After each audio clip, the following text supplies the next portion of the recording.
Welcome to this bonus episode of Timm Talk, the podcast normally about the DC animated universe, co-created by Bruce Timm. I am Chris Lord. And I'm Cameron Dexter. And as you have seen from the title of this episode, I caved. Yes. So the context here is as we are approaching the end of the podcast, its imminent end. Knowing we had a little gap here, as we often do, like some sort of bonus in between seasons or series. Yeah, give ourselves a little a 1 week break. And we haven't been doing a lot of bonus episodes, probably because I've just been trying to power us through to get to the end of this so I can have my weekends back. But I did say to Cameron, like, okay, Cameron, we can do one more. I'm giving you a bonus episode as a gift. And I took it immediately. And I gave you two options. Mm-hmm. I gave you either Speed Racer or the Scooby-Doo movies, and to reignite our famous Scooby-Doo-Bate. Would you like to explain to people why you ended up going with this choice? So with Speed Racer, we both love Speed Racer. Hands down. And the one thing we dislike, we agree on. Right. Yes. And someday soon in the future, one of us, probably me, Probably definitely you. me, Yeah, it's going to be me. You think I'm going to do that? We'll create what we call the Spritle cut, which is Speed Racer without the one thing we don't like about Speed Racer, which is Spritle. Yeah, Spritle and Chim Chim. Drastically reduced. Yes. Drastically. So if we were to talk about that, it would just be us gushing over Speed Racer for an hour, which I'm happy to do. Right, yeah. I do probably monthly. Yeah, but it wouldn't necessarily make for the best content. Yes, but there have been two through lines, I'll say, throughout our 5 years on the podcast. One being I have never seen Superman, and at this point almost refuse to see Superman. That's true. And that may someday get addressed, but not anytime soon. And two, I love 2002 Scooby-Doo, and Chris, you despise. I'm not going to say I despise, but I think the argument has always been that you claim, absurdly, ludicrously, accurately, that Scooby-Doo 1 is better than Scooby-Doo 2. Yes. And so we decided to finally put the debate out into the air and give us a chance to talk about it. As you can probably tell already, our opinions have not changed. If anything, I think they're galvanized. I think we got even more deep into this. Watching them both back to back, which I haven't done, I don't think ever. I've never watched them back to back. I watched them both in a day. And to add on, we watched them back to back. We did ample research, but we also read one of the original scripts by James Gunn. Right, because there has always been this kind of conversation around the first movie that James Gunn was trying to make this like more adult, kind of raunchier satire of Scooby-Doo, and that there was like in it Velma is explicitly gay, and that it's kind of more poking fun at a lot of the things, and you can see pieces of that in the movies. Like, well, maybe it's in the script, and we'll get into a little bit more detail down the line, but like, it's not the one we read. No. And maybe that is out there somewhere, but like, for me, it actually just raises more questions about the first one. Yeah, I mean, I think we can say this because you didn't finish reading the script. No, I got... Not to call you out. I'm sorry for that. No, yeah, I kind of ran out of time. I got to about it's a 121 page script. I got to page 91, and then like the few minutes before you arrived, I like flicked through because I was trying to see if there was apparently a deleted scene where Daphne and Velma kiss. I was trying to see if that was in the script. It was not. I didn't see it. Yeah. And I also was looking to see if they put Scrappy-Doo in there. They didn't. He was not. So I'm like, okay, that answers some of the questions I had about this draft. But reading that script, I don't like that script. Yeah, and shall we? We'll save it. Yeah, let's start with one. Yes. So just Scooby-Doo from 2002. Yeah, we're kind of winging this. We've never done this kind of format before. Exactly. I didn't write a summary ahead of time, so I'm just going to try to do it outside my head here. So basically, the Scooby Gang gets tired of each other's bullshit and they break up. And then 2 years later, they're all recruited by the mysterious Mr. Montevarius, who owns Spooky Island, as played by Rowan Atkinson. Yes. To come out and try and solve the mystery of why a bunch of these like raunchy, hard partying, crazy college students are suddenly leaving the island, being very like nerds, serious and sober and stoic. And so it kind of like forces a reunion of the Scooby Gang and forcing them to put their stuff aside. And they eventually come to realize that there is a cult on the island that is trying to replace all these college students, their souls, with demons to then send them out across the world to then turn Montevarious into like this ultimate demonic monster that can control all of them. And turns out, like everything else in Scooby-Doo, he is in fact a man in a mask, but it's not actually a man. It's Scrappy-Doo. Yes. Oh, we'll talk about the Scrappy of it all. So that's essentially what's going on here. Mm-hmm. Okay, right off the top, Cameron. Okay. Right off the top.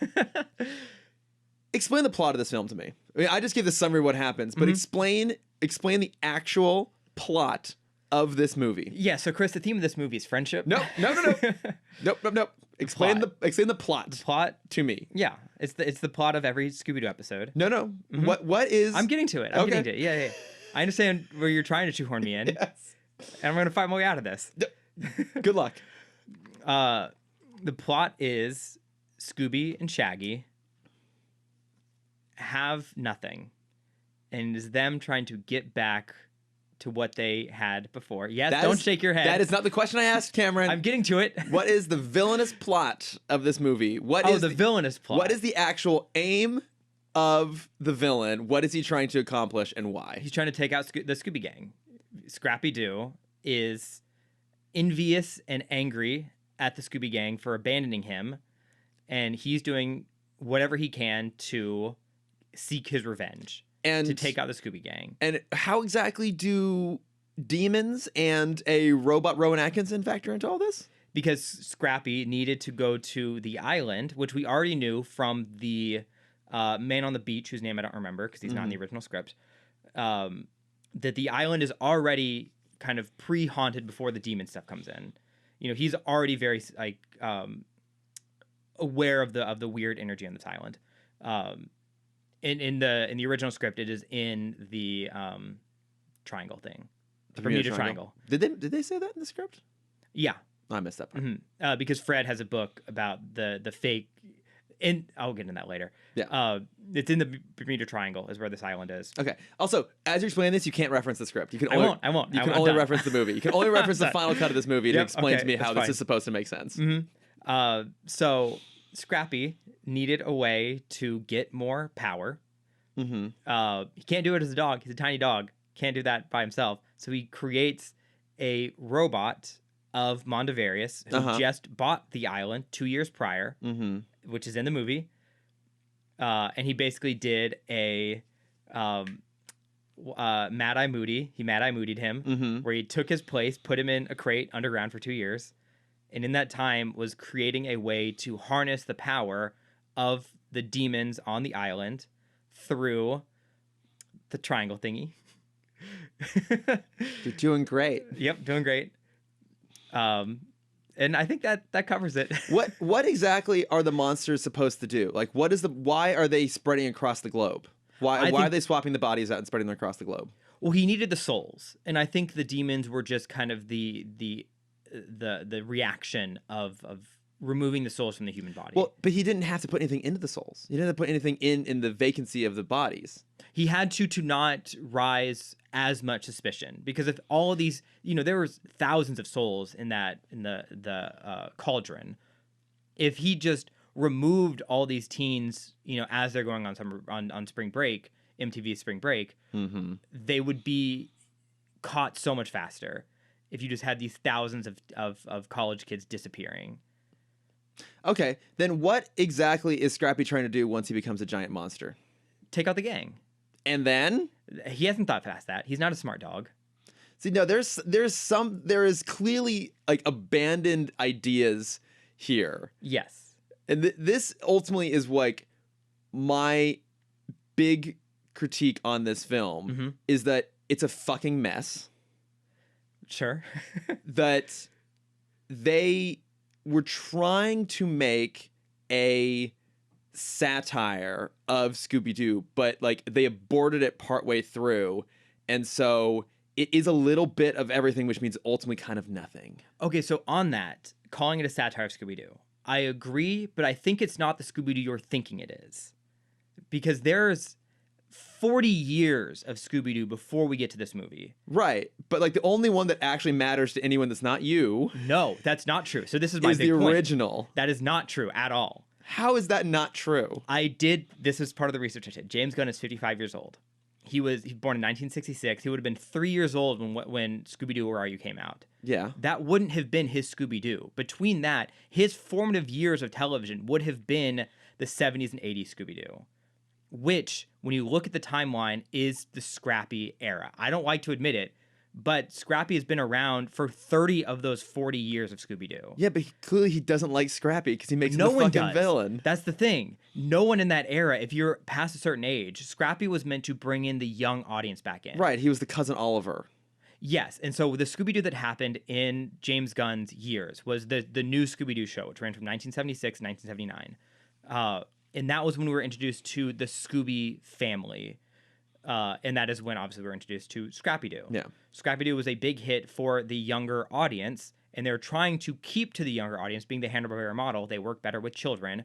And as James Gunn's group is kind of aging out of it, they bring Scrappy into the main group. So you have the the Scooby-Doo Scrappy-Doo show, which started in 1980 through 1982. I've already regretted this.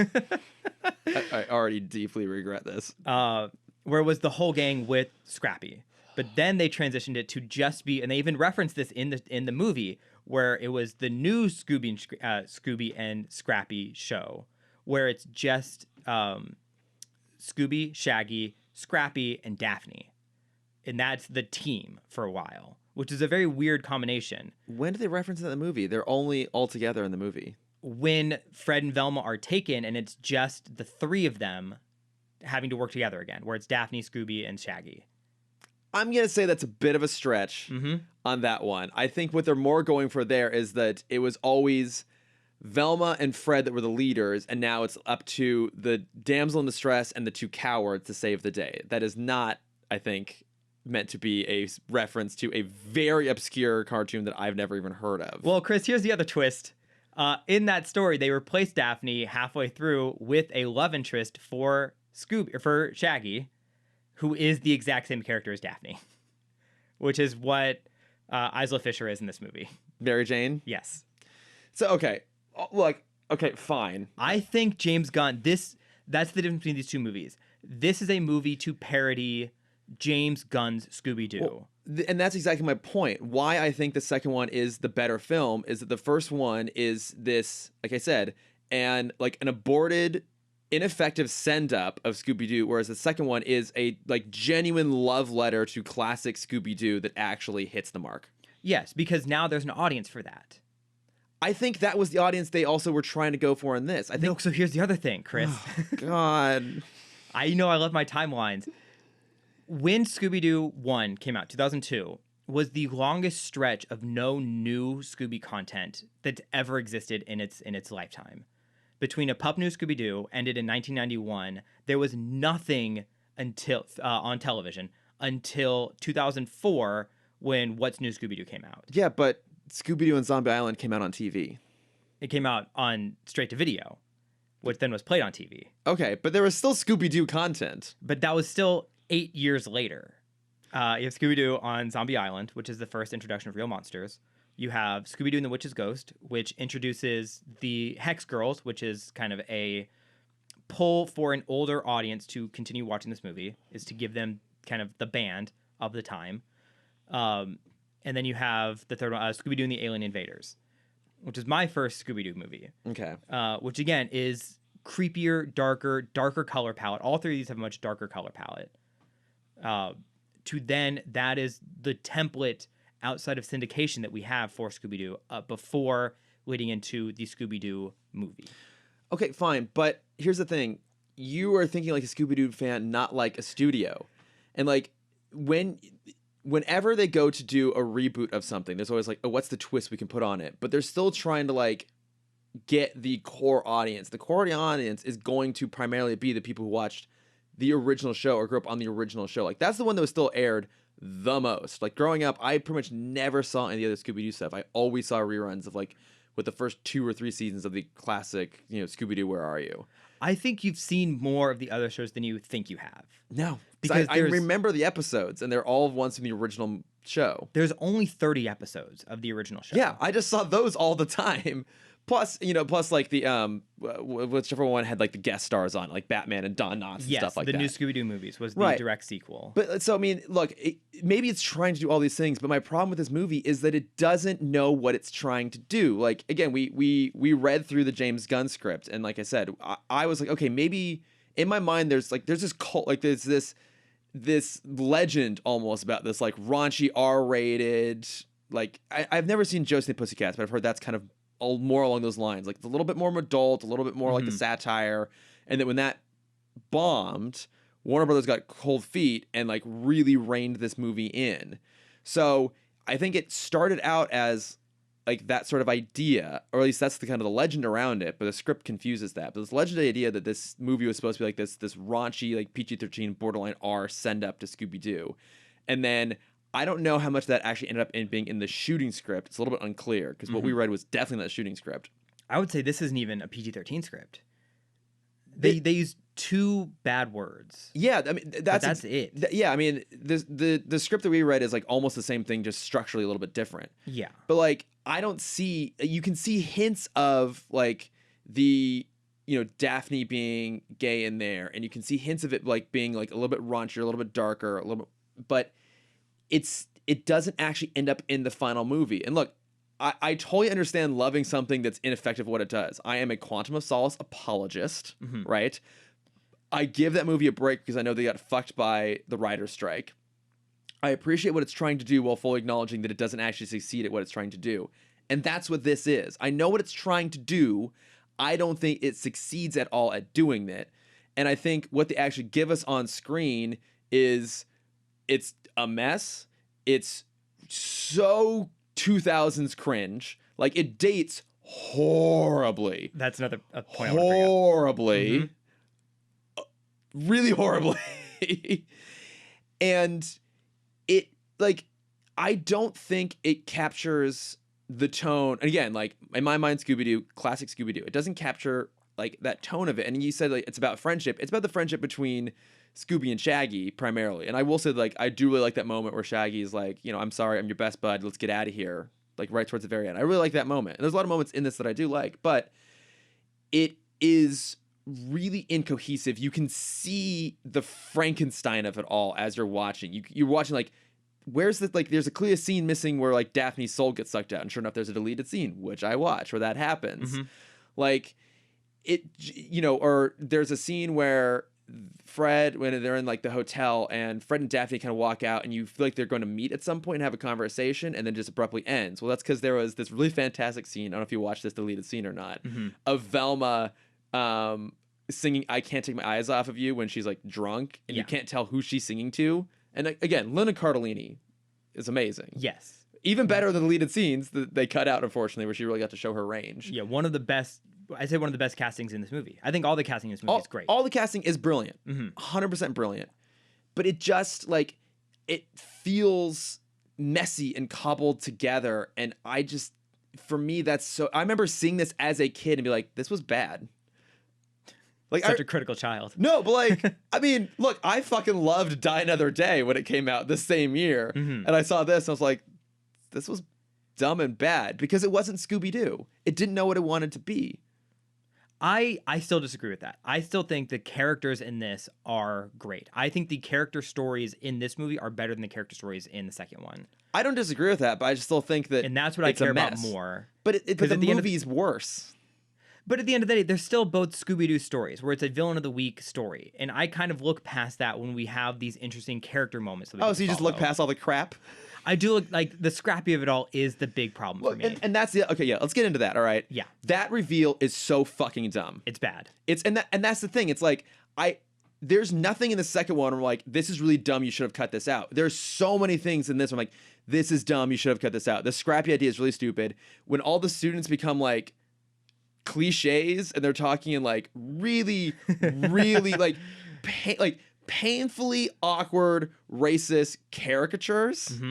I'm like, this is like borderline unforgivable now that they are doing this. I get it, it's of the time, but it doesn't age well. Yeah, I will say all the difference between the two, there's a lot. Quality being the number one. On that note, this movie is a time capsule of 2000 lifestyle, whereas 2004's Scooby-Doo 2 Monsters Unleashed is a time capsule of Hollywood tropes of 2000. No, I don't think that's true. You don't think so? I don't find that movie tropey. I find that movie to be like a really good. You don't think pausing on a freeze frame with a musical number at the end isn't tropey? I mean, you don't think an over-the-top skateboarding sequence of the early 2000s is this movie, which is great. Sorry, this movie starts. Fucking starts with a really literally my first note. Scooby-Doo, early 2000s. Of course, there's a skateboard. Yeah, of course, it's a fucking skateboard.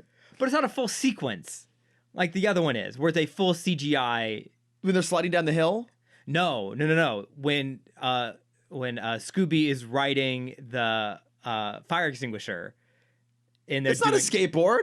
That's not a skateboard moment? No, it's not a skateboard moment. That's not a skateboard moment. He's not literally on a skateboard, which they are in this movie unnecessarily. He's not riding half pipes, doing handstands on the frozen tar ghost.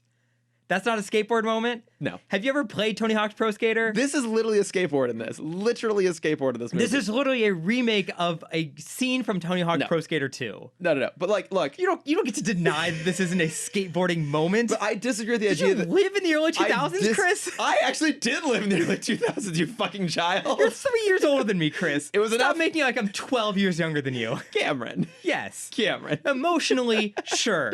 This is my point. But look... There's so many things. It's not a skateboarding. So many things in this movie that just don't work. Most of the CGI is absolutely terrible. It's of the time. But there's other things that came out at this time that do not age quite as painfully. I want to point out.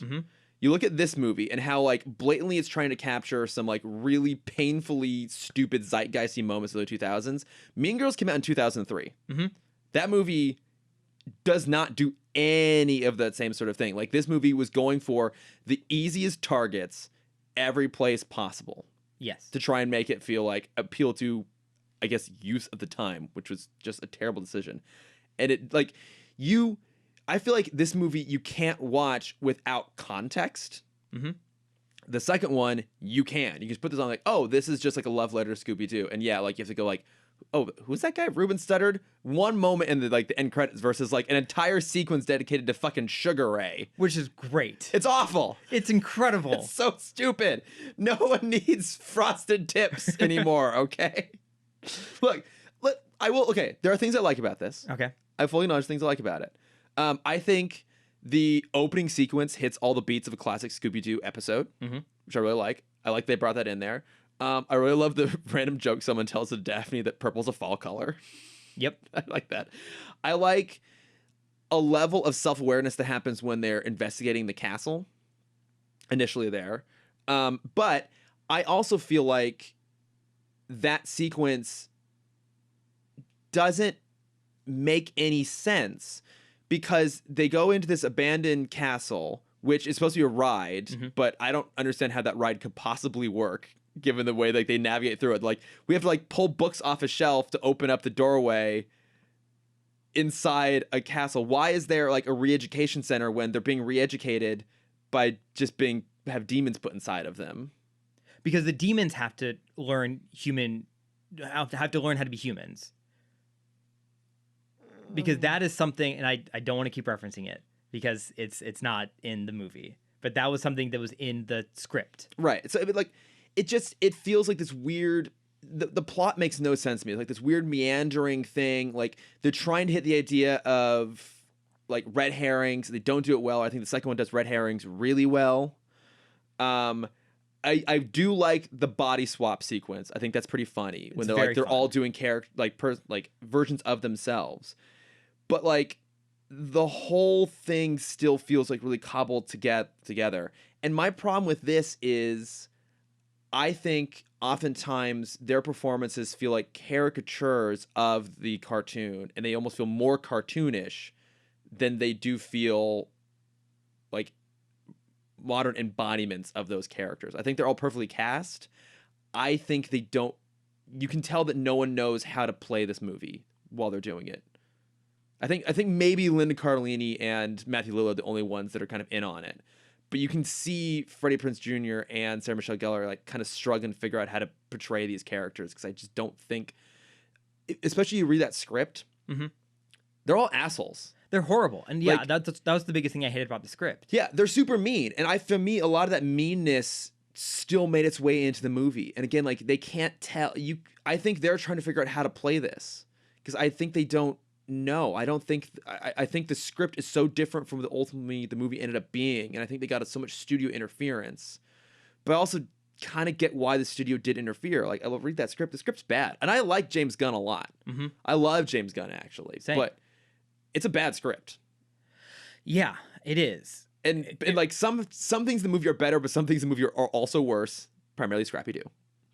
Yes, the Scrappy problem is the biggest thing I have to apologize for. And that's the thing, is I have nothing to apologize for in Scooby-Doo 2. I do. Not apologize for. I have problems with Scooby-Doo 2. Because I think your point that these are caricatures, I think the next movie, they're even worse caricatures. I think they're underwritten, but I don't think they're caricatures. I think the stories we got out of the characters in this movie is, we both agree on this. The story points for the characters are better here, where they unwrote a lot of those beats for the sequel. I think in 2, Fred and Daphne are very underutilized. Yes, I think Fred in both is pretty underutilized. Yeah. And I mean, Fred really has nowhere to go. He starts and ends in basically the same spot. And I think that's pretty much true of Daphne as well. That is not true. In 2. Yes, and that is my problem with 2. Right, but everything else in 2 works. And it's like, no, the Velma does not work. Honestly, I'm like Mr. Put Queer and everything. I like the Velma storyline. I mean, okay.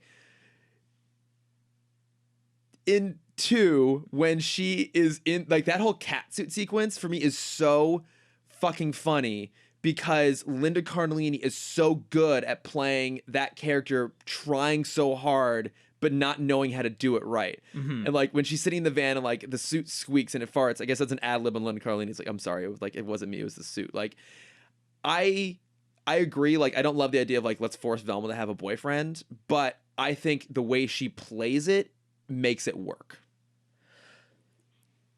You're playing into my one problem is I will always support Linda Cardellini. No, and I look, and again, this cast is great. My problem is, like, I think, like I said, I think the casting in this is good, but the writing is bad. I don't think the writing's bad in the second one in terms of like the characters and how they're portrayed. I just think that they're not super well utilized, but that's the natural consequence of a sequel, is usually you gravitate towards certain plot points instead. But I like in the second one that it's about Scooby and Shaggy, the cowards, having to step up and save the day. Well, they kind of do that here, kind of, but also not. I don't like that. That's my problem. Why don't you like that? Because they're all about the team. Like that's the whole point of the first movie, is like Scooby and Shaggy realize the mystery, like the gang is nothing when they're not the gang. Yeah. They're all, minus Velma is doing great. She's a fucking NASA engineer in the movie. Yeah. Which, that's a throwaway line that doesn't matter. In the sequel, there's a division that is driven between them, where Fred and Daphne both kind of talk bad on Scooby and Shaggy, like, oh, how could you trust them to do anything? Yeah. And it's the two of them leaving the gang, basically, to try and not be themselves. Well, trying to prove that they're heroes. I don't think it's the same thing.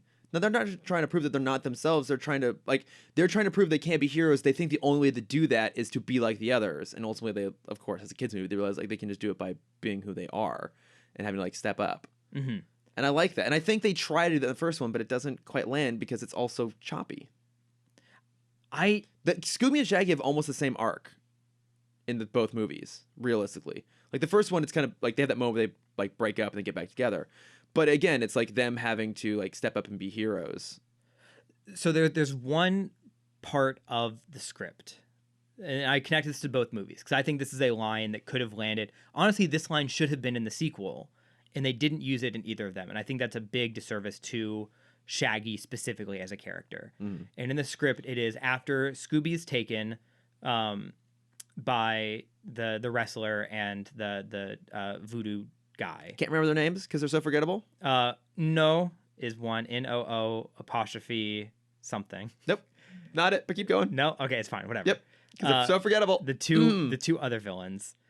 The other one is only memorable because they're based off of characters we already know. And I think that's brilliant. If you show this movie to a kid now. Wait, no, what is it? Jonathan Jacobo, which I don't think he was in the original cartoon, actually. I think they added him. And then Heather Jasper Howe. And Ken? Ned. Yeah. Like, you're trying so hard over there. Hey, I had Heather Jasper Howe. I didn't have that. I still had Alicia. I just called her Alicia Silverstone the whole time. It was great. The supporting cast in the second one is fucking stellar. No, so there's a line in the script where after Scooby's taken, Shaggy and the gang are now back together and they're trying to come up with a plan to get Scooby back. And the rest of the gang is like, we've never had to face real monsters before. How can we do this? Like, we don't do this. And Shaggy has to be the one that's like, hey, I always stood up when it was the other monsters. And they're like, oh no, like, but they were always men in masks. Like, but to me, they weren't. To me, they were always a monster. I've always had to stand up for that. I love that line in the script, and I was disappointed it didn't make its way in. Yeah, because it would have worked so well in both of them. And I think you need that for Shaggy. I think he needs that moment in either of them. Where I don't think he has any kind of redemption in the second one. Honestly, I think I actively dislike Shaggy in the second one. I think they dumped him down so much. Where in the first one, he is still a walking character. Where in the second one, he is a caricature where he's rivaling Scooby's intelligence. Like, I think they made him so dumb in that sequel. I don't feel that. For me, like, and we haven't actually even like gotten into the plot of the second one, which maybe we should do right now. Let's do that right now. Okay, go for it. So drink my water. So in the second one, like, Scooby Gang's back together. They're back to the height of their popularity. They're opening up a museum exhibit showcasing all of the costumes of the classic monsters they've unveiled over the course of their tenure. At the museum unveiling, this masked figure. They don't really ever give a name, do they? I think they just call him the masked. The masked thing. The masked ghost. Most or whatever. Yeah. He shows up and has somehow turned the suits, the costumes, the villains, into real monsters.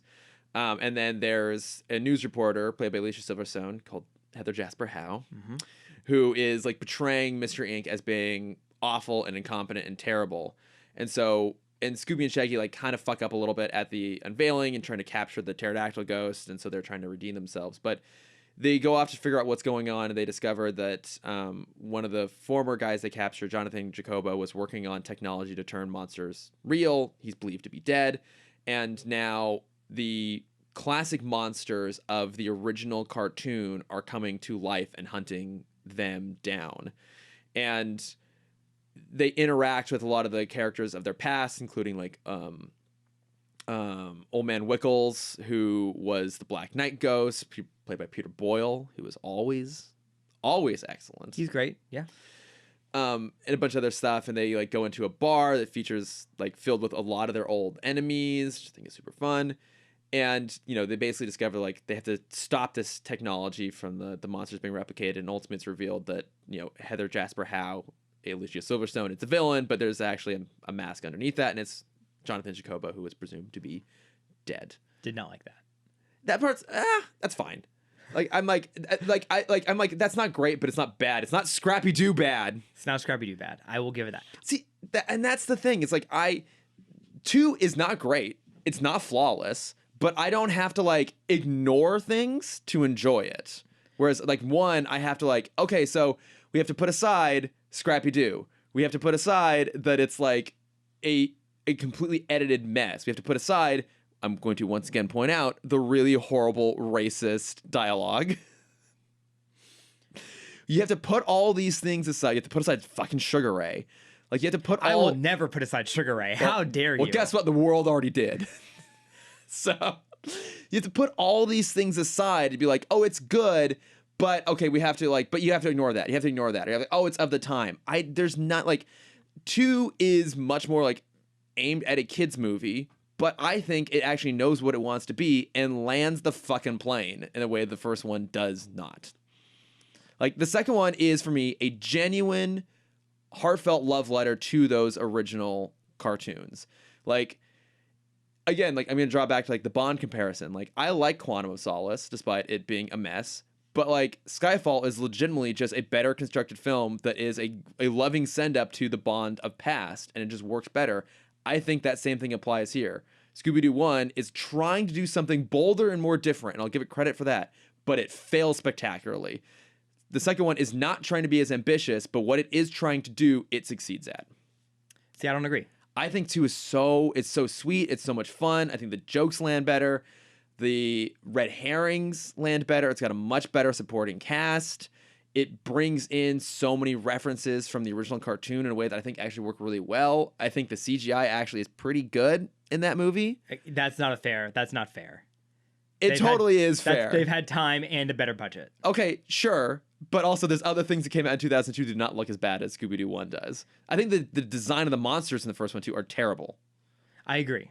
Like, that's the thing. There's nothing about that. Like, I will agree with you that they have better character arcs in the first one. Mm-hmm. Which is what I care about. But yeah, but all the rest of it sucks. No. Yes, it does. It just flat out sucks. Like, I was like, and I went in optimistic. I was really trying to enjoy it. And I actually came out of the first and be like, you know what? This is fun. And then I watched the second one. I'm like, oh, wait, the second one, it is just so much better. It's more sweet. It's more fun. It's more loving. It's way less mean. The first one is mean. Yes, because they broke up.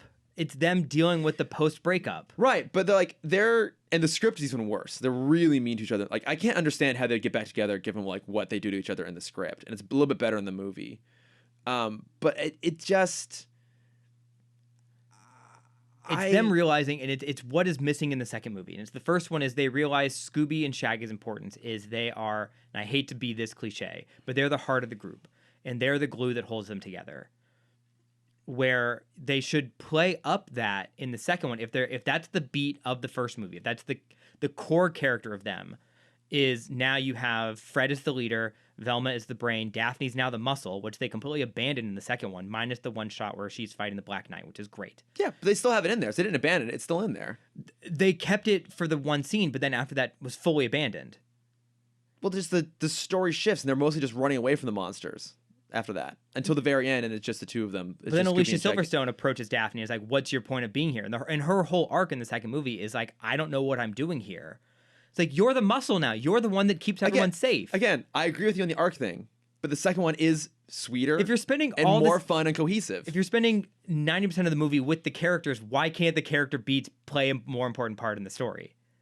But I don't think to me, the story arcs, though they're not as good, are not as detrimental to the movie as everything else is in the first one. If I'm happy with the core, I'm happy with the movie. And I'm not happy with the core in the second movie. I just think we're never going to agree on this. I know we're not. Yeah. At this point, I fully accept it because I was the same way. I messaged you this in mid-quarantine that I rewatched Scooby-Doo 2 when HBO Max first premiered. And I wrote a scathing message to myself for you about how much I hated the second one. You didn't send it, right? I did not send it to you, but I brought it up to you that I did this. I don't need to see it. And I didn't go back to that when rewatching the second movie. I came in, I'm like, I'm going to come in as unbiased as I can be. And I do. I enjoy the second movie now more. Seeing them back to back, I do see the charm of the second movie. Yeah. But I still don't like what they did with the characters. And at the end of the day, that's what it is for me. And that's fine. But I think for me, just like everything else about the second movie is much more polished. Like the production design in the second movie is so much better than the first one. First one has terrible production design, terrible animation, terrible like character design.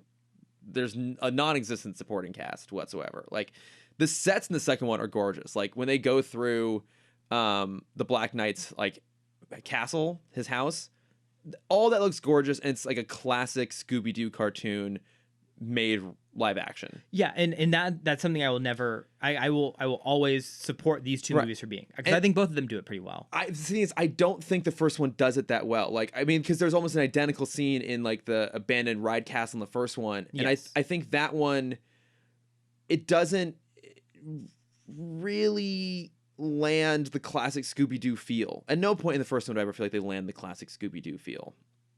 Like, you know, it's when like they're being attacked by like the saw blades, like, oh, I'm gonna throw the book at you and you're gonna get knocked through the window. It's like an action beat. Whereas in the second one, it actually plays into like the classic things that they do in Scooby-Doo much more, like them like trying to be like evasive and playful and goofy. It's all right there. What else I really like about the second one here? Okay, I do have a note here.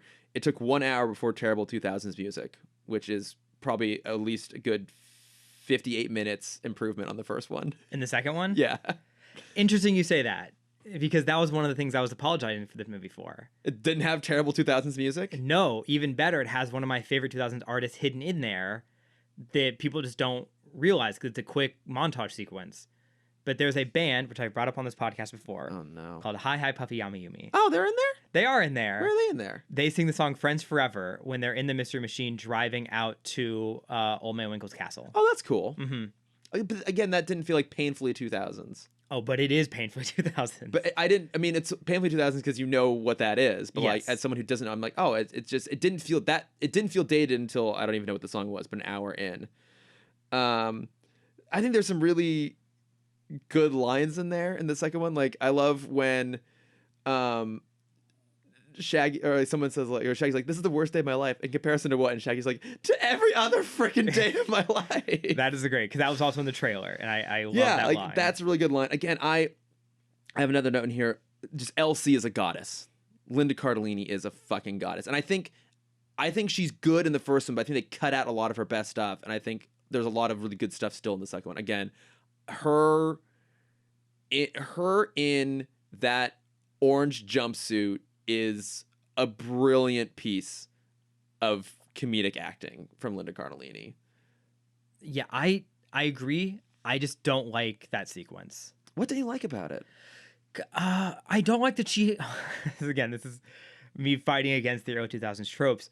I don't like that she has to change herself in that way. Well, she thinks she has to. Yes. So, I mean, it's not like... Look, it's not like fucking She's All That, where the whole point of the movie is she has to, like, all of a sudden look hot. Mm-hmm. Like, what I think works so well is that she's trying to do that, but it doesn't work because that's not who she is. And no one at any point is playing it like it does work. She's in the leather suit because she thinks she comes off as this Johnny Quest style hero, where she's basically a secret agent.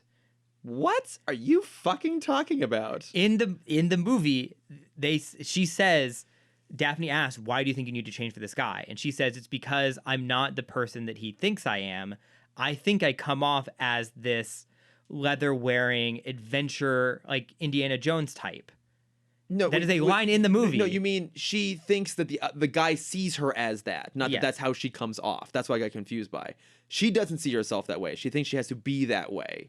But yeah, yes. I apologize. Okay, yeah, because I was like, what the fuck are you talking about? But they've known each other for a while now, and they have common interests in like being intellectuals. So why would she have that thought of herself? Because she's deeply insecure.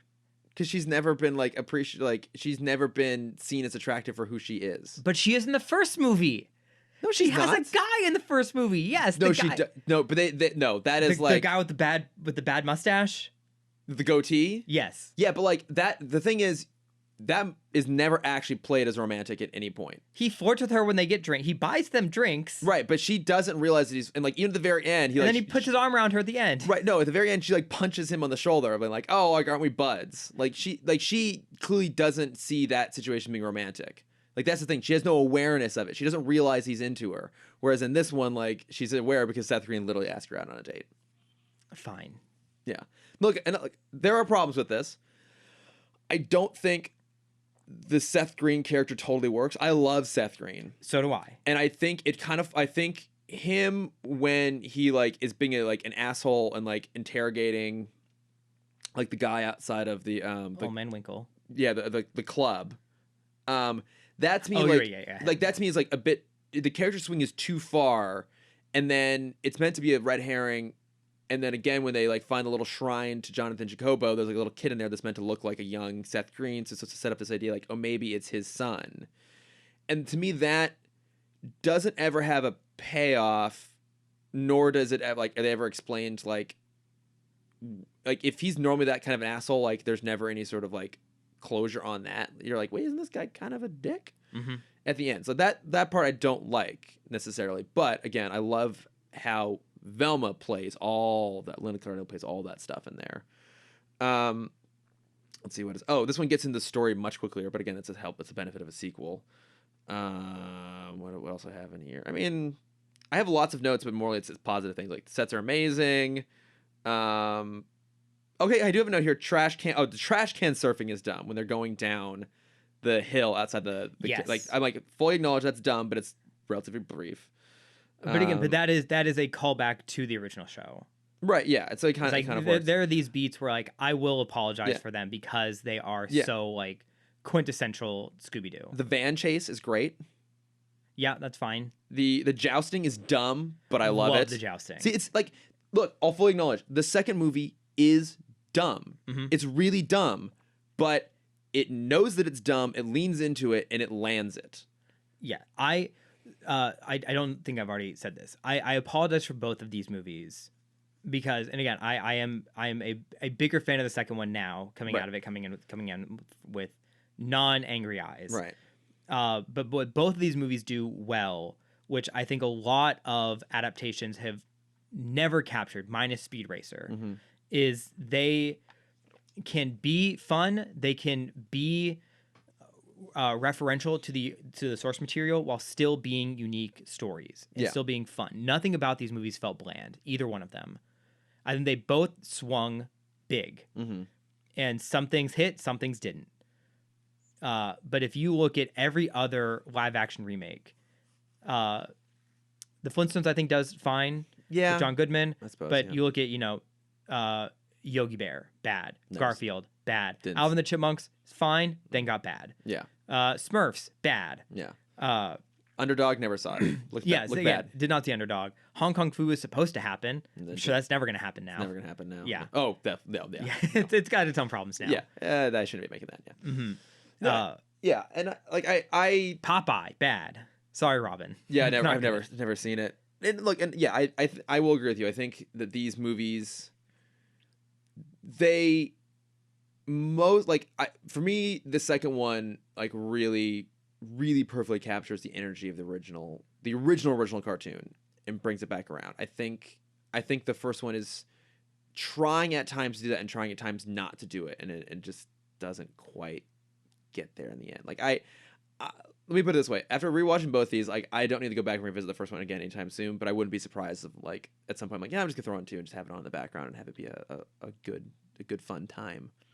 I think I'm more open to watching them both together again. Mm-hmm. Because I think I personally still think I'd rewatch the first one probably once outside of Halloween, and then I'll definitely watch them both every Halloween. Okay. Like to me, these are good Halloween movies. Yeah. But yeah, I don't think I will watch 2 by itself still. Okay. So yeah, I came out of 2 being like, I mean, I really love this. It's just, it's just a great love letter to the old ones. Because the thing is, like, you go back and watch the original cartoon, it's also dumb, but it knows that it's dumb. Mm-hmm. And I think that's what I like about. I think also for me, what it boils down to is 2 is dumb, but it knows that it's dumb in the same way that the original cartoon was dumb and knew it was dumb. I think the first one's trying to be smart and fails at it. I think the first one, it had too much Warner Brother effect. But I also think that the approach James Gunn was taking clashed with not only the studio, what they wanted, but also just kind of with the inherent idea. Yeah, and again, I think the script, the mysterious script we've heard about, which is not the one we read. No, it's not. I think he wanted to make what Scary Movie was. Sure, Because yeah. I could reading this version of the script, I could see beats leading, like feeling connected to Scream. Yeah. Like what I think he wanted to make was a Scream parody with Scooby-Doo characters. Right. And while making it not for Yeah. kids, making it for teens and his group who grew up with Yeah. that version of the gang. And you know what? I get that he's trying to do that. I don't know if that's ever worked though. Like, can you think of a time when someone tried to make like the Smart Send Up remake and it worked? Not off the top of my head. I'm sure there's a point, but I can't think of one. Yeah, and maybe there's just smaller ones like we don't just haven't thought of. Well, because we are getting the Velma series eventually on HBO Max. The new Scoob movie. Did you ever see that one? Yeah, I did. The animated one? Okay. I was not a fan. There were pieces of it that I liked, but overall I was not a big fan. I have heard, and after watching these movies, I want to go and rewatch. There's a show, I don't think it's the current iteration of Scooby-Doo, but there's one called Mystery Incorporated. That one's supposed to be really good. Yes, exactly. And I've heard that does what these two movies wanted to do in its best form. Okay. And yeah, and I think, like, I will say, coming off these, after watching the first one, it made me want to go back and, like, watch classic Scooby-Doo to, like, wash the taste out of my mouth in some way. Whereas the second one made me want to go back and watch Scooby-Doo because, like, it made me fall in love with Scooby-Doo again. And I think maybe you have the same feeling, but just the other way around in terms of the movies. Yeah, the first one just gets me excited for Scooby-Doo, just in general. I can watch, after the first movie, I can watch any iteration of it. I can watch new Scooby-Doo movies. And that was another thing. In the original script, again, we talked about the other two. We're going to talk about the script now. Yeah. Don Knotts was the final unmasking. Yeah, I just kind of skimmed ahead till I saw that. I was like, it's just because the lick the beans comment, which is a funny joke in the movie itself. Yeah. Well, because there's a line after that where Fred talks to himself in the script, where Fred makes a joke of like that was inappropriate, but I am jealous of your flexibility. Exactly. Yeah. It just. So okay, maybe like the final button on this whole thing. Well, I want to super quickly talk about the character beats that do work, because I do think Fred, initially watching it, in which one? In the second one. Okay, yeah. I think Fred has an interesting arc, and I do appreciate it after watching it again, where his initial character is solely about his public image. Yeah. It gets destroyed. He becomes nothing. Yeah. He doesn't know what to think of himself. It's not till he's with Daphne again, where they're about to die, where he realizes he shouldn't care about that. He should care about what his friends think of him. Yeah. And that's great. Love that arc for him. Mm-hmm. Daphne's arc in the first one, I think, is incredible. She's the damsel in distress. And then throughout the movie, we're hinted at her power, that she's been working on herself. She's no longer going to be a damsel. You mean all the time she's like, I've learned my chi and I've gone off and studied the ways of Chinese martial arts? Not in the script. Not in the script. That's in the movie. That's in the movie. Do they talk about chi in the movie? A little bit, and they talk about Chinese martial arts. Yeah. It's 2002. Again, there's nothing overtly racist and terrible in the second one that has to be apologized for. Okay. Yeah. Where she has never had to change her character to have this kind of upgrade to herself. Mm-hmm. She stays the same until the very end, when we see like, oh, she is a badass now. She is the muscle. We get the hints where, she's about to kick down the bookshelf and the door's open and it's like, oh, she's not that strong. That's funny. But then the final reveal that she is this badass that can go toe to toe with Telemundo's #1 wrestler. Yeah. It's great. Yeah. Who's the damsel in distress now? Exactly. That's such a great moment. I like that moment. I do like that part a lot. Yeah. That whole sequence is great. Yeah. The skull with the spikes. It's also a disco. It's a disco ball. Yeah. I love that thing. I'd get a prop of that. Yeah. Velma, I don't think it's an arc in either of them. Which is, in the second one, there is the moment where she's with Shaggy, which I do like, where Shaggy's talking about he's never felt confident in himself because they all get to do stuff, where Velma says, I've been envious of you because you guys are genuine to yourselves at all times. Yeah. Which I don't think is true, though, because Velma is also, she's always the nerd. She's never unapologetic about being the nerd. Well, and I think she's learning that she doesn't have to be. Mm-hmm. I agree with you. I don't think she has much to do in the first one. I think it's not a robust arc, but a little bit more of an arc in the second one. Because again, they cut out a lot of her best stuff. Mm-hmm. Like there's a handful of really fantastic deleted scenes around Velma. And I think it's just because they were too adult. Yeah, like I don't know if did you watch any of them? I think I've only seen the one where she's on the piano, which is I've got my eye. It's right. Yeah, can't take my eyes off. Can't take my eyes off you. Yeah. It's a brilliant comedic performance. There's another part, like Daphne goes into a locker room and she finds Velma there, and like a bikini, not wearing glasses, and like just being like the cool girl and like talking, and then she's like putting on this shit, like Lynn Carlini is like playing like hey, I'm so cool sort of thing. Mm-hmm. And then they turn on Daphne, and so she goes from like being like the cool girl to like this like really kind of freaky out monster thing, doing this like these crazy like head to the side angles. It's again like the turn she takes in like this 30-second clip are fucking brilliant. They took a lot of her best stuff out, which is unfortunate. I think James Gunn has such a thing for Linda Cardellini, which again, who doesn't? Who doesn't? But looking at these two movies, I think it's so funny. He will do anything and everything to get her out of the sweater vest into anything sexual. Yeah. But also, which is hilarious. I fucking love though in 2 when she unzips the leather catsuit and she's wearing a sweater underneath. That is a brilliant joke. That is such a great cartoon to reality joke. Yeah. Because you see her like when they're in the van, you see her like almost do it. She like puts her hand on the zipper and she looks down. And you think it's like, you know, for me, until we saw the reveal, I thought it was like a cleavage joke. Yeah. Of like, oh, I just need to be more sexual to get his attention. Yeah. But then it's the like, oh no, it's because myself is underneath this. It's I love it. I love it so much. They're great. Okay, so like, final little button on this thing here as we land this bird. We're gonna try and make this quick. Yep, I will do my best. Someone's doing another live action Scooby-Doo movie. Do you want a fresh reboot or do you want this cast back? Knowing that now they're all in like their late 40s. Fresh reboot. You want a fresh reboot? Mm-hmm. Why? I am happy with where this story left off, and I'm okay saying goodbye to it. Mm-hmm. I'm happy for it being this 2000s time capsule. That if I want to experience 2000s in either sense, good and bad. Why would anyone want to revisit the early 2000s? I was happy then. I was blissfully ignorant then. Well, that's exactly it. We're blissfully ignorant as how just awful the culture was at the time. I really enjoy time capsule movies because they have those like Empire Records is my favorite time capsule movie. I think there's a difference between a time capsule movie that sincerely embraces its period versus is a painful reminder of how bad the period was, which for me is the first. I think it's the good and bad. Like you have to take both to understand what 2000 was like. There's nothing about the cringy 2000s part of the first movie makes me want to visit. But anyways, we're on a tangent here. Yeah. So no, I want a new version.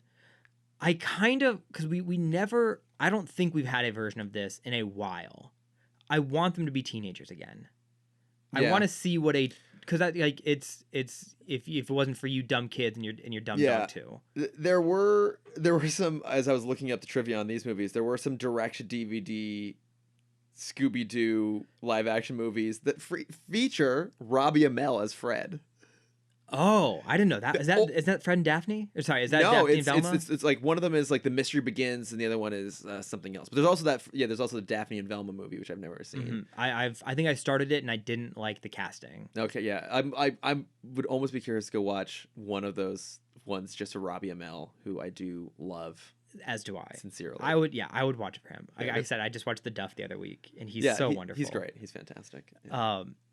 And then another reason is you introduced this book to me. You said you enjoyed the book. Oh, Meddling Kids. Yes. That is a good book. And I think fucking that weird. I never finished it. I kind of lost interest. Okay. Kind of a little past halfway. Yeah, I don't. That seems fair. I don't remember it necessarily ending great, but. But that format, yeah. if they're not going to be teens, it's them basically having PTSD right. of dealing with the trauma of being around horror their entire life. Yeah. And I agree with you. I think that works because it's not actually Scooby-Doo's story. It's like, let's take this idea, this imagery, and let's subvert it and play with it. You know, it's kind of like a dark Superman movie where it's not actually Superman. Mm-hmm. Like sometimes that works better if you're more playing off of the iconography of something and not actually trying to make it its own thing. And maybe that's, I'm not just trying to shit on the first one all the time. I think maybe that's part of the reason like the first one doesn't work for me. It's like trying to do a little bit of both. Mm-hmm. But I think it's a good idea to do a reboot though. Yeah. But as you just said that, it also clicked with me. I don't want over everything. I don't want a gritty version of this. I want a saturated color palette. Yeah. It doesn't have to be Speed Racer saturated, but I just don't want what we've seen normally. I agree with you on that. 'Cause before watching these movies again, before reading the script, I always had this idea in my mind based on, like, again, the legend of the James Gunn script. Like, how cool would it be to get that cast back together and have James Gunn write and direct it? I now would love to see that cast back together because I think they're so good, but I actually don't want the James Gunn version. I mean, I think he's a much better filmmaker now than he was 20 years ago. Shocking. Yeah. But if he's going to do something more along the lines of, like, what's in the script, I don't think that works. And I agree with you. I think I would much rather see something that's like a sincere, earnest revisit to that world. Like you said, that's more colorful and fun and playful, because that's what the original one was. Yes. And I keep thinking about Halloween Kills and Halloween Kills. Mm-hmm. And how... Wait, do you mean Halloween and Halloween? Excuse me? There's the original Halloween. Two new ones. The first reboot. Okay, so you're thinking of the first reboot, like the new reboot called Halloween, yes. and its direct sequel, Halloween Kills. Yes. Did you see either one of those? I did not. Okay, then I'm very curious where this is going. Where it's the same universe, but it kind of follows one of the same characters, but a new cast with them. Right? Is that how they are? In my head, that's how they are. Yeah, I mean, yeah, so it's... Yes. Jamie Lee Curtis. Jamie Lee Curtis is back in the first of the new movies. Mm-hmm. And it's, with, like, all new cast. And I haven't seen Halloween Kills because it's not very good, but I guess they bring back more people from the first one. Oh, do they? Okay. From the original. Well, I guess Scream is also about to do the same thing. Yeah. Where it's the belated sequel. Yes, where it's one stays and everyone else is new. I don't want that for this. That's where I was going with that. Yeah, I don't want that either. Yeah, I don't think that would work. Because I keep thinking about, like, oh, it'd be cool if, like, if any of them came back. But I also don't, because also you have to keep the names. You can't have them all be Fred Jr., Daphne Jr., Velma Jr., Scooby Jr. Exactly.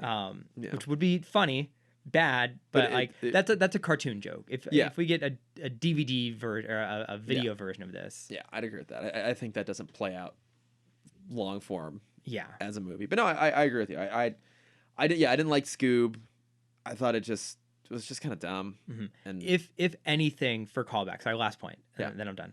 If anything, I think we can get a nod to, like, them going by the airport and seeing, like, a sign for Spooky Island. Sure. Yeah. I think it'd be cute. And then some reference to the museum, like it's about to be built, or some like, oh, it'd be cool if you made a museum for this. Yeah. Like, that's all we need. Just like those passing references. Some little thing. And I'll be happy. Yeah. Yeah. I agree. I think, like I said, I went into this thinking that's what I would want, was to see all them come back. And I just don't think it would work at this point. Because you're right. There's no way to do it without having it being that, like, it would have to be meta and self-aware because they're so much older now. Mm-hmm. And I just don't know how well and Scooby would not be alive. I think there's a way to play that, be like, wow, Scooby, like, you're surprisingly spry for, like, a 30-year-old dog. So, like, there's a way to, like, play that as a joke and just kind of push past it. But yeah, I mean, as much as I love this cast, I just don't see it. And I think they can still play it. They can still play older versions, but I don't necessarily want to see that movie. Yeah, I think because Matthew Lillard did the voice for years. A long time. He did it until the Scoob movie. Yeah, and then, like, we just need all famous people in here. Like, this doesn't work. Yeah. I know. It just, I didn't like Scoob. Didn't care. Same. They tried to do too much too fast. Yeah. Okay, so, I feel like I'm going to regret asking this question. I will be brief. Okay. Having watched these, I'm like, you know what? I do kind of want to go back and rewatch Scooby-Doo. I kind of want to see, like, the classic and the best. Mm-hmm. I feel like that would be, the original Scooby-Doo, Where Are You? Probably the Scooby-Doo movies is one with all the guest stars. Yeah. And then A Pup Named Scooby-Doo. Which was my childhood one. Right. I grew up on that a lot too. And then, there's, I think, there's a couple newer versions. One of them being Mystery Inc. And then I think there's like a Scooby-Doo, Who Are You? Or something like that. The one that has a bunch of guest stars. But, like, what would be the things that people should go if they want to revisit Scooby-Doo? Mm-hmm. What would be the, like, the way we do a short list, but for Scooby series, what would be the ones to go back and actually have people watch? Keep in mind, they actually have to be good and not just ones that you love because they're bad. Yes. I mean, Scooby-Doo, Where Are You is the classic. Like, you have to see that. New Scooby-Doo movies, I think you can kind of I would think you pick which cameos you want to see. Mm-hmm. No, that's fair. Yeah. Yeah, because, like, Mama Cass. Like, I love the Harlem Globetrotters episodes. Those are great. I love the Batman episodes. Classics. Don't really care for the Don Knotts ones. Yeah, There's 2 Don Knotts episodes.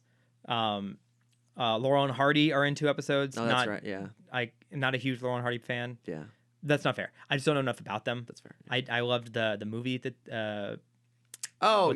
Steve Coogan and John C. Reilly. Yes, Yeah. that was great. Yeah.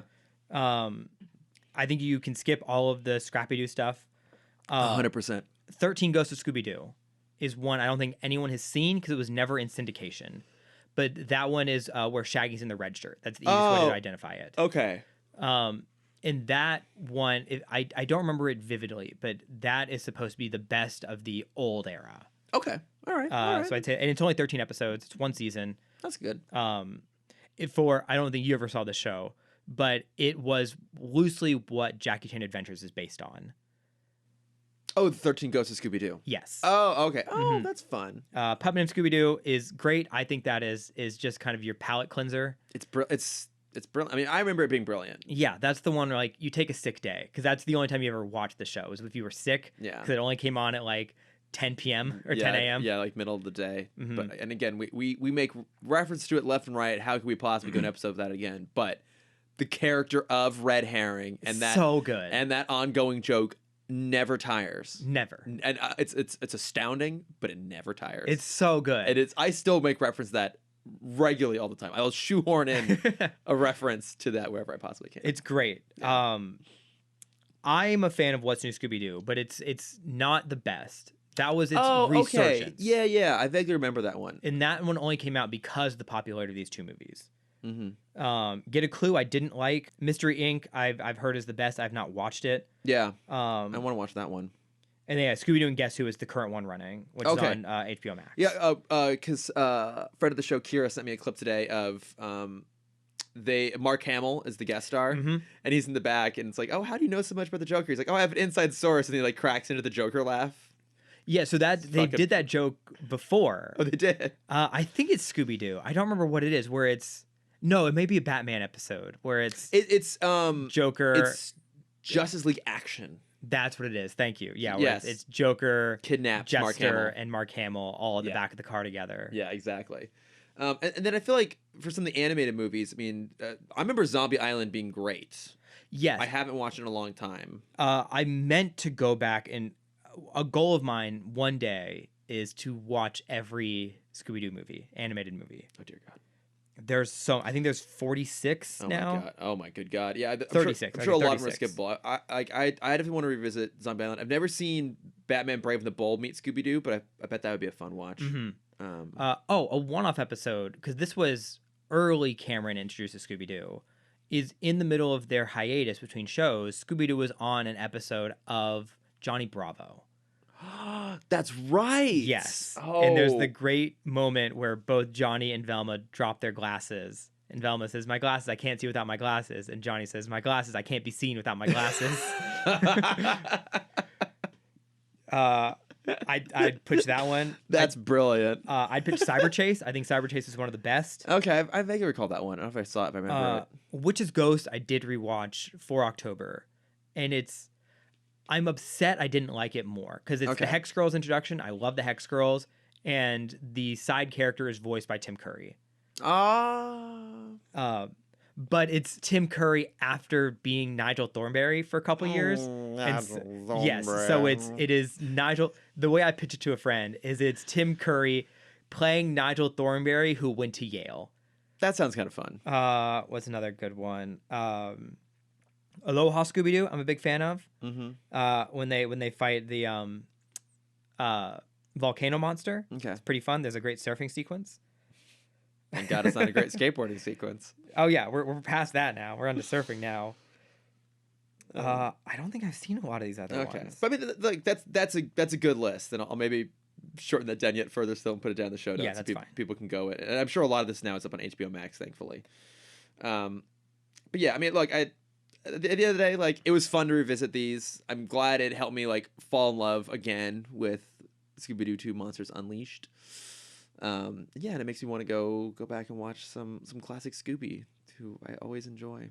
Yeah, it's a nice just break in the day. Yeah, it's always good. All right. Well, I think that does it for us for this bonus episode here. Thank you everyone for listening. If you did, I don't know. I don't know how in demand Scooby-Doo is amongst our Batman fan base here.